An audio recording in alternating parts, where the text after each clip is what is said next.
So back out here at the site of the Universal Las Vegas, Universal's Horror Unleashed, and as you can see, within I think 2 to 3 days since the last time I came, this whole building's exterior, minus the roof, has been put up.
It's pretty cool to see how fast they put up all the exterior walls.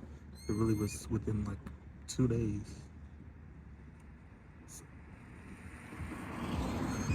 Probably won't be much more work, just seeing that Christmas is on Monday.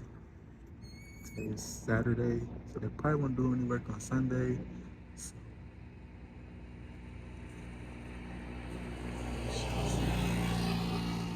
like always, catch you in the next one. Peace out.